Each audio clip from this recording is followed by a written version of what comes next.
Let me tell you something strange about silence. In the digital age, we live in a world where almost everything gets shared. Birthdays, coffee cups, sunsets, tears, laughter, even pain, polished with filters. And yet, some people stay completely invisible.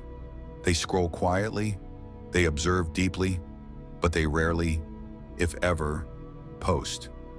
You probably know someone like that. Or maybe you are that person. And here's the question that always lingers in people's minds. Why? Why would someone choose to stay unseen when the whole world seems to be shouting for attention? It's easy to assume people who don't post are just shy or introverted, but that's not the full story. Because beneath the surface, there's an entire psychology at play, one that says a lot about human nature, self-perception, and a quiet resistance against a culture obsessed with visibility. See, for some people, silence is not emptiness. Silence is control. It's the power to choose what the world does not get to know. Because whether we admit it or not, social media has subtly reshaped how we define ourselves. It rewards display, it praises noise, and it trains us to believe that being seen means being valued. But the people who stay in the shadows are often the ones who see everything most clearly. They watch without needing to interrupt. They think before reacting. They analyze before judging. And here's something fascinating. Many people who refrain from posting tend to be more introspective, more emotionally independent, and less addicted to external validation. In other words, they aren't trying to prove who they are. They're trying to understand it. And in a world drowning in performances, that's rare. Because let's be honest, most of what we post is not just communication, it's identity crafting. It's an unconscious audition for belonging. Every caption, every photo, every update silently asks, "This is who I am. Do you approve?" But when you stop posting, something shifts. You begin detaching your worth from digital applause. You stop thinking in captions. You start experiencing moments for yourself again, instead of for a lens. And that's the quiet psychology behind many people who don't post. It's not that they hate social media, they just can't find themselves in it anymore. It's not about being anti-technology or antisocial. It's about refusing to shrink your life into highlights. Because once you realize how easy it is to manipulate perception, you start valuing what can't be posted. Silence, depth, imperfection, truth. For some people, the decision not to post comes after emotional burnout. Maybe they used to share everything until one day it stopped feeling real. They realized that every time they posted something beautiful, they felt pressure to outperform it. They weren't living anymore. They were performing, so they quit quietly. No announcement, no goodbye, just a slow disappearance from the feed. But here's what most people misunderstand. Not posting doesn't mean not feeling. It doesn't mean they don't care. Sometimes it means they care too much. About presence, about meaning, about protecting what feels sacred. There's a concept in psychology called psychological ownership. It's the feeling that something belongs deeply to you, a thought, a memory, an experience. And when you post it, that sense of ownership can fade just a little, because the moment becomes shared property, open to judgment, misinterpretation, even mockery. So some people don't post because they're guarding their life. They keep their moments untouchable, private, pure, and maybe that isn't sadness. Maybe that's freedom. Think about it. When was the last time you did something meaningful and didn't feel the urge to share it? When was the last time you laughed, cried, or achieved something and didn't immediately think of posting it? That reflex, that need to display, is not natural. It's conditioned. It's the result of years of likes, shares, and dopamine loops, training our brains to equate validation with value. And when someone steps outside that system, it can look like rebellion, but it can also be healing. They start rediscovering the simplicity of doing things for themselves, cooking without photographing it, traveling without tagging it, feeling without explaining it. In that space, something awakens, a kind of self-awareness that doesn't need an audience. But not everyone who doesn't post is doing it from peace. Some are driven by fear, fear of judgment, fear of rejection, fear of being misunderstood. Social media has amplified a subtle anxiety called self-presentational pressure. It's the constant awareness that you're being watched, even when you're not. And for many people, that is exhausting.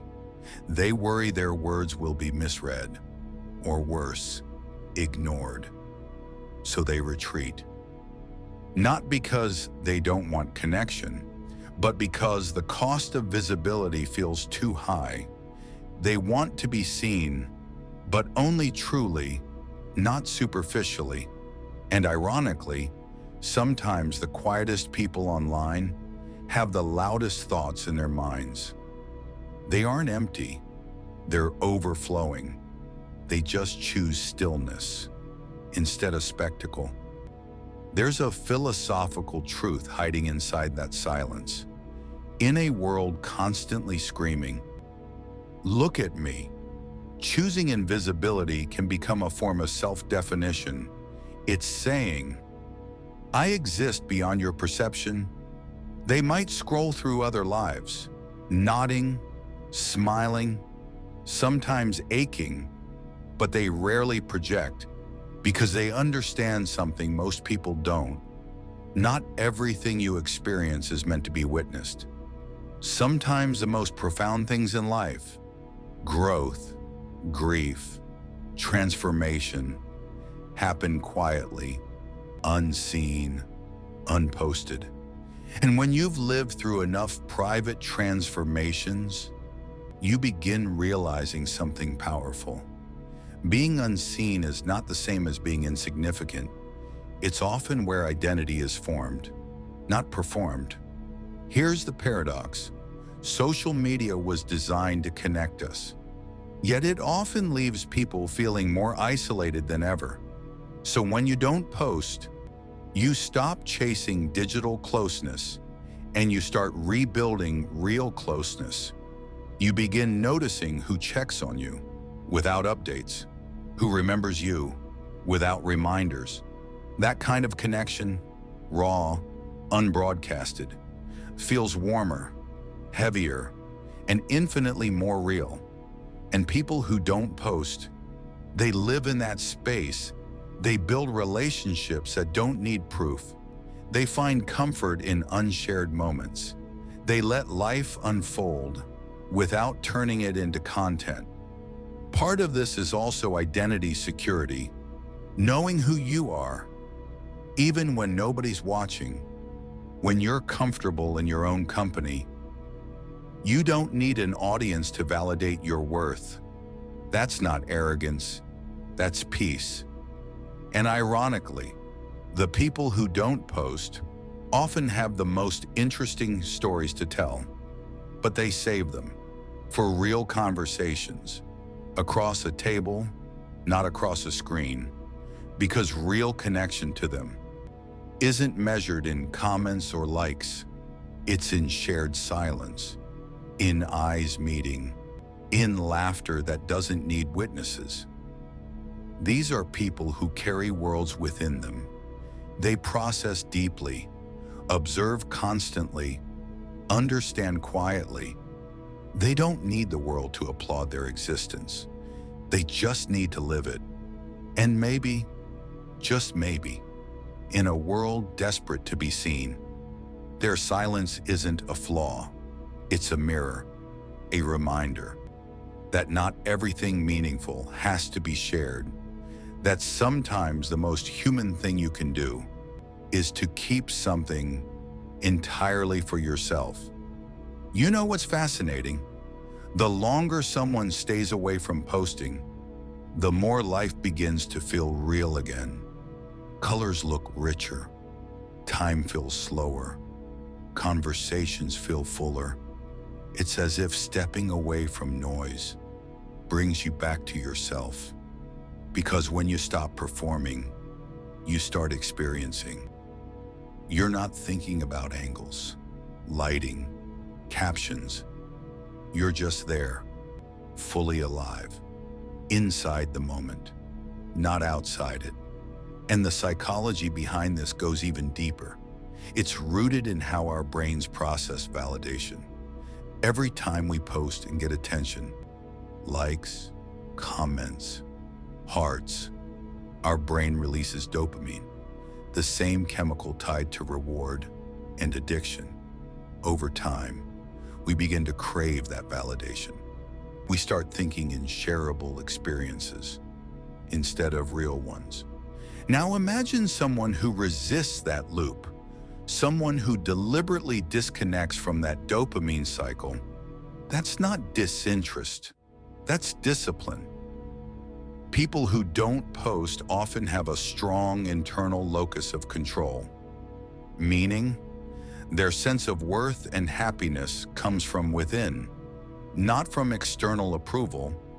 They don't need the digital echo of "you're enough" to believe it. And here's what's even more interesting.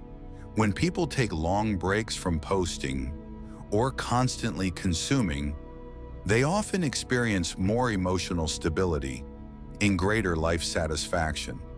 Because when your identity isn't being mirrored back to you every day, it becomes solid. It becomes real. You stop editing your life into something digestible, and you start living it, messy, beautiful, unfiltered, complex. And maybe that is the real rebellion, staying whole in a world that rewards fragments. But silence online doesn't always mean serenity. Sometimes it hides exhaustion. For many people, social media became a place they once went for connection, but ended up feeling drained. There's a fatigue that comes from watching everyone's highlight reels, while you're still piecing together your own behind the scenes. You compare, even when you don't mean to. You question your worth, even when you know better. And eventually, some people step away, not out of bitterness, but out of self-preservation. They realize they don't owe the world a performance. They don't owe an explanation for their silence. They don't need to keep proving they're happy just to be believed. That's one of the quiet truths of this generation. We've confused visibility with value. We assume that to matter, we must be noticed. But real meaning doesn't need witnesses. Some of the moments that shape you most will happen with no cameras, no captions, no audience, just you. And maybe that's what the people who don't post understand best. Privacy is not loneliness. Privacy is intimacy with yourself. Because when you stop broadcasting every thought, you start hearing your own again. You reconnect with the parts of you that got lost in the noise, your quiet desires, your unspoken fears, your inner compass. It's not withdrawal, it's a homecoming. Of course, There are moments of doubt, moments where silence makes you feel invisible, like you're falling behind while everyone else is performing progress. But with time, you start noticing something beautiful. Your worth doesn't disappear when nobody's looking. It stays steady, like the calm after a storm. And maybe that's what real confidence looks like. Not loud declarations online, but calm assurance offline. Some people joke, if you didn't post it, did it even happen? But the truth is, the things that shape you most rarely make it to the feed. Your growth, your heartbreaks, your private victories, your quiet acts of kindness. They live in memory, not media, and maybe that's enough. When psychologists talk about authentic self-expression, they talk about congruence, alignment between who you are inside and who you show to the world. But in the age of filters, that alignment gets distorted. You become a curated version of yourself, built for approval. So when someone chooses not to post, it might be their way of staying congruent, protecting that fragile truth between their inner and outer world. They don't need everyone to see their feelings, to validate that they are real. They don't need to capture every sunset, to remember how it felt. They live fully, quietly. And here's another paradox. People who live quietly often feel life most intensely. They aren't distracted by the performance of it. They absorb details others miss. The way light changes on a wall, the pause before someone speaks, the sound of distant laughter. They are present, and presence is the rarest currency in a world built on attention. But sometimes that presence makes them misunderstood. People might label them detached, mysterious, even cold. Yet if you look closer, their silence isn't emptiness, it's depth. It's the calm of no longer needing to explain yourself to be understood. There's confidence in not needing to be known by everyone, just understood by a few. And that's what the people who don't post understand best. Not every truth is meant for the crowd. Some parts of you deserve to remain untouched by algorithms and opinions. Because once something becomes public, it stops being purely yours. It belongs to interpretation, judgment, trend. And maybe some moments are too sacred for that. So the next time you notice someone who never posts, don't assume they're hiding. Maybe they're just living. Maybe they found peace in the quiet corners of existence, the ones not lit by the blue glow of a screen. Maybe they're the ones who remembered what the rest of us forgot. That being unseen doesn't mean being alone. That being quiet doesn't mean being empty. That sometimes the truest expression of who you are is silence. Because in the end, we are not meant to be performances. We are meant to be people. And the people who don't post, they remind us of that. Every quiet, unfiltered, beautifully invisible moment.